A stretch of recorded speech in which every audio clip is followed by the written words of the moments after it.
Hey guys, this is KJ48 and welcome to a very special video. We're going to be doing a one-off. I don't do a lot of one-offs on this channel, but I got sent this game called King Under the Mountain from Rocket Jump Technology. Right now it's just one developer. This game is not an alpha. It's not a pre-alpha. This is like a prototype build. There's not much to it, which is why we're only doing one video. Now they're gonna be putting up a Kickstarter on March 27th, and the reason I'm making this video is because I want to show you guys this game, and if it's something that looks like you might be into, definitely go ahead and check out their Kickstarter, see if it's something you might like. So far, it looks pretty cool. Basically, the way I would describe it with my very limited play so far is it is a fantasy Rimworld. Okay, the developer actually said it's inspired by games like Dwarf Fortress, The Settlers, Dungeon Keeper, Prison Architect, and Rimworld.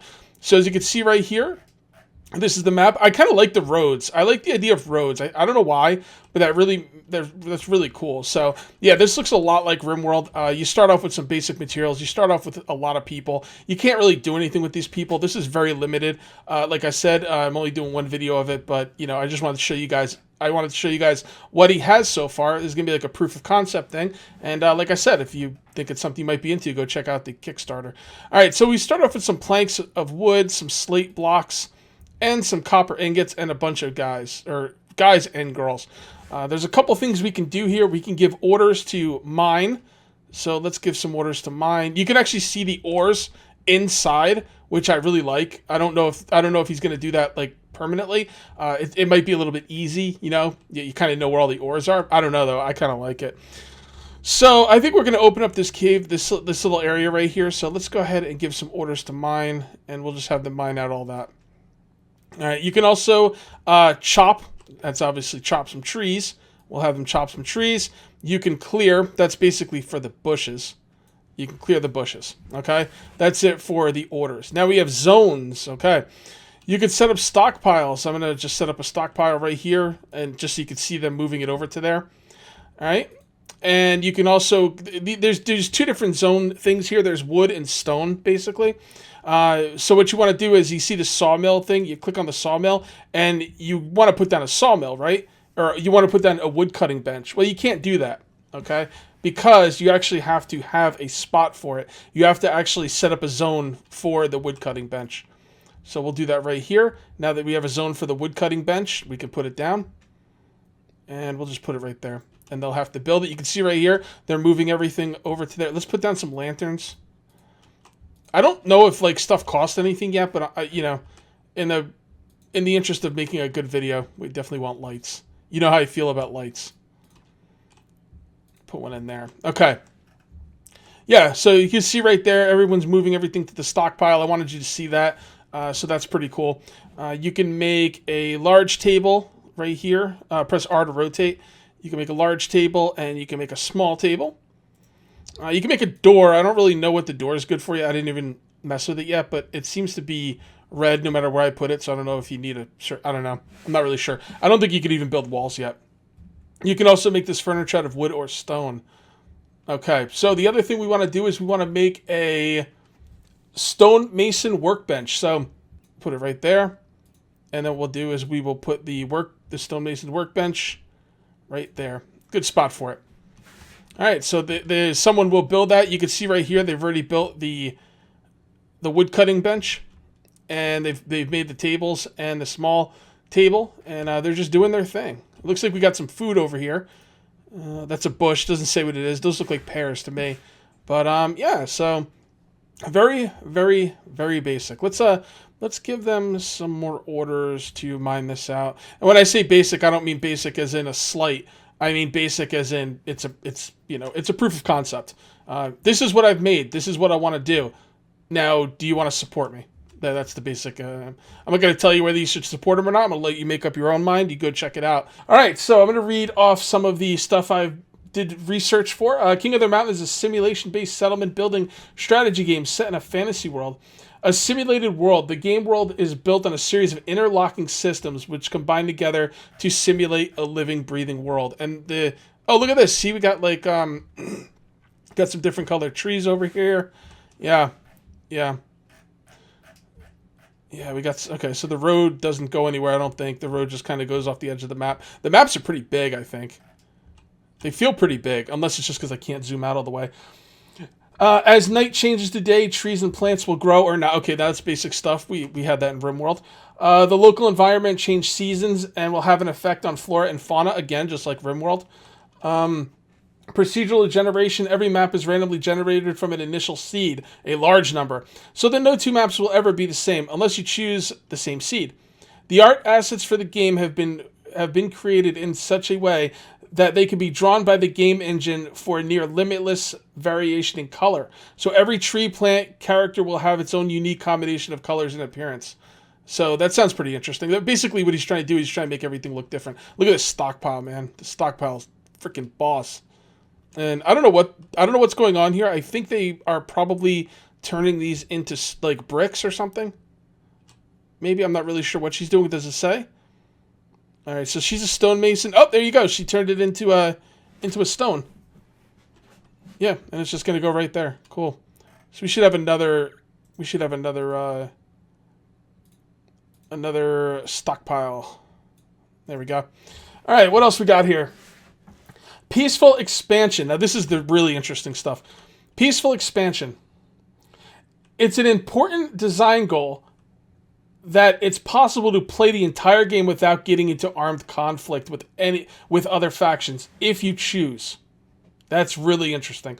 Although weapons and combat can be a significant part of the gameplay, we wanted to make sure you can peacefully build your fully functioning town to have satisfaction of sitting back and watching your settlers go about their business in an art farm style of play. So basically he's leaving it up to us. Do we want to start crap with other factions, or do we want to be more peaceful? And I mean, anytime you're putting gameplay into the player's hands, I'm all for it.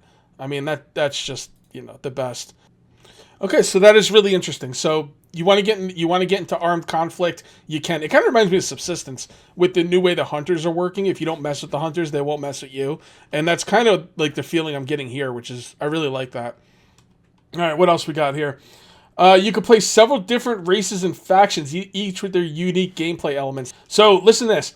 You could build a dwarven fortress dug deep into the side of a mountain, a town of humans at an important river crossing, or a tribe of orcs hunting and raiding others.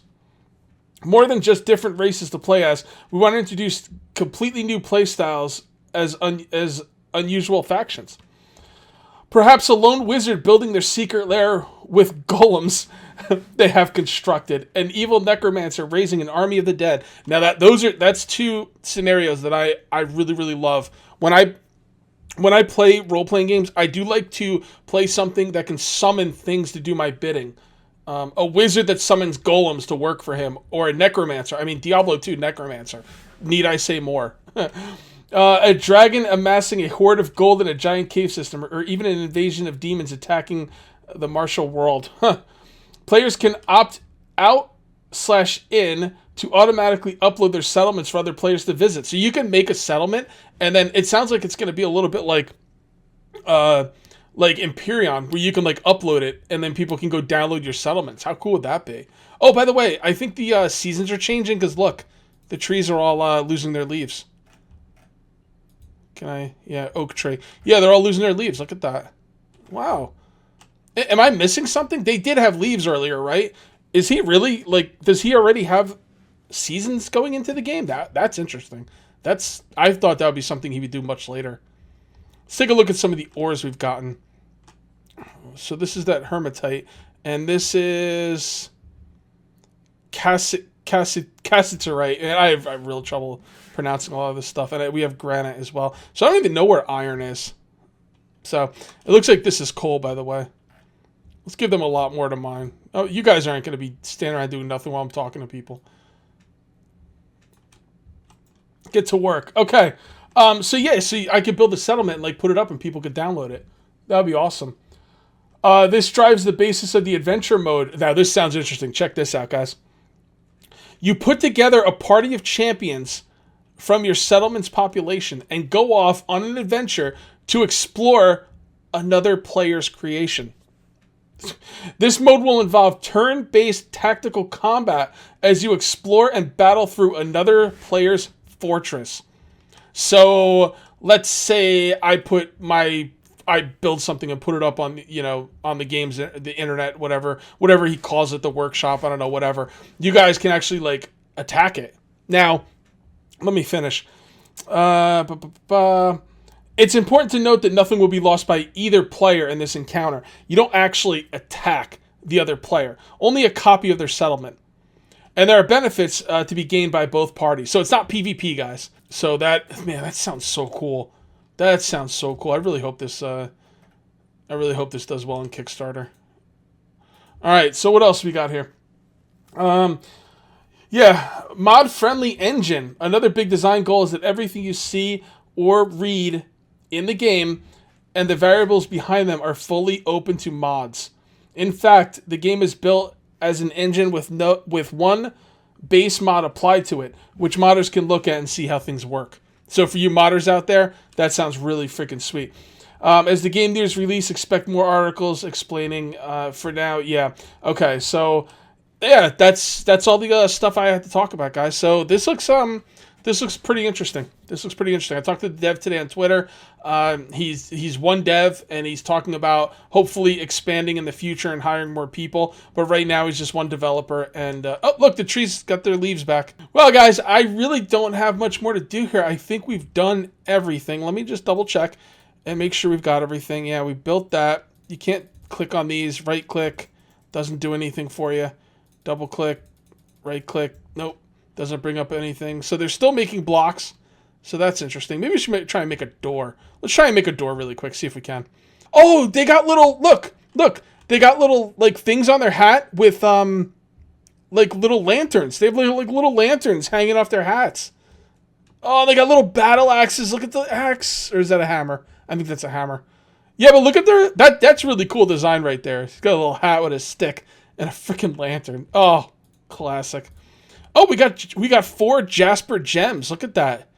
We got Jasper gems, people. What's up? Rocket Jump Technology. I'm also going to leave a link in the description. This prototype I'm playing right now is free. So if you want to mess around with it, feel free. Although I've pretty much showed you everything. But, still, if you want to mess around with it, go for it. And their Kickstarter will start March 27th. I want this Kickstarter to do something because I'm excited. The guy seems like a chill dude. You never know for sure. And if anyone here has any indication, inclination to go to Kickstarter, just remember Kickstarter is a gamble. Sometimes these games don't work out. And I have to say that because sometimes they don't work out, and I don't want anyone to feel bad that they backed a game that didn't work out. But from what I've seen, this game looks pretty cool, and I'm gonna actually go on there and look at this door. I like that door, man. I mean, it's a little flat, but, All right, guys. Well, I'm going to call this video. Let me know in the comments. What do you think? That says it all. Let me know what you think. And that's going to be it, guys. I will see you next time. Till then, take it easy.